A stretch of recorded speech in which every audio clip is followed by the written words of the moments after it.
റഹ്മാൻ എളനാടാണ്. നമ്മുടെ ശ്രീ പുലിപ്പറ അയ്യപ്പ ക്ഷേത്ര എളനാട് തൃക്കണ്ണായ. ഇവിടെ 18-ാം പടി പൂജ ആണ് നടന്നുകൊണ്ടിരിക്കുന്നത്. 18-ാം പടി പൂജ അലങ്കാര പണികളൊക്കെ കഴിഞ്ഞു. ഉടനെ വിളക്കുകളൊക്കെ നിരത്തി വെച്ചിട്ടുണ്ട്. ഉടനെ തിരി തെളിയിക്കുന്നതായിരിക്കും. തിരി തെളിയിച്ച് കഴിഞ്ഞാൽ അടുത്തത് കുരുതി പൂജയുണ്ട്. അതിൻ്റെ ഉള്ളിൽ മാളികപ്പുറത്തിന് പൂജയുണ്ട്, പുലിപ്പറ അയ്യപ്പനും പൂജയുണ്ട്, എല്ലാവർക്കും പൂജയുണ്ട്. ഈ വീഡിയോ കണ്ട് എല്ലാവർക്കും ഇഷ്ടപ്പെടുകയാണെങ്കിൽ ഷെയർ ചെയ്യുക, ലൈക്ക് ചെയ്യുക, ബെൽബട്ടടിക്കുക. എന്നാലും ബെൽബട്ടടിക്കാതിരിക്കരുത്. പിന്നെ അടുത്ത വീഡിയോ ആയിട്ട് ഞാൻ വരും.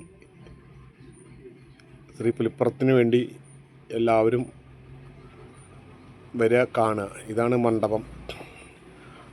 നമ്മുടെ കേരളത്തിൽ ശബരിമല കഴിഞ്ഞാൽ നമുക്കുള്ളൊരു അമ്പലമാണ് ശ്രീ പുലിപ്പറ അയ്യപ്പ ക്ഷേത്രമാണ്. ഇനി വേറെ എവിടെയെങ്കിലും 18-ാം പടി ഉണ്ടെങ്കിൽ ഒന്ന് അറിയിക്കുക കമൻറ്റ് ബോക്സിലൂടെ. നമസ്കാരം, എൻ്റെ പേര് കണ്ണൻ സ്വാമി. ഞാൻ പുലിപ്പുറം ക്ഷേത്രത്തിലെ മേൽശാന്തിയാണ്. ക്ഷേത്രത്തിൽ ഇന്ന് മകരം 4 പ്രതിഷ്ഠാ ദിനം ആചരിക്കുകയാണ്. രാവിലെ ഗണപതി ഹവനം, അതിനുശേഷം നവകം, പഞ്ചഗവ്യം ഇത്യാദി കാര്യങ്ങൾ രാവിലെയും, വൈകുന്നേരം പടിപൂജയും ഗുരുതിയുമാണ് ഇന്ന് ഇവിടെ നടന്നുകൊണ്ടിരിക്കുന്നത്. ഇപ്പോൾ ഇവിടെ പടിപൂജ നടന്നുകൊണ്ടിരിക്കുകയാണ്. ഗുരുതിക്കുള്ള തയ്യാറെടുപ്പുകൾ നടക്കുകയാണ്.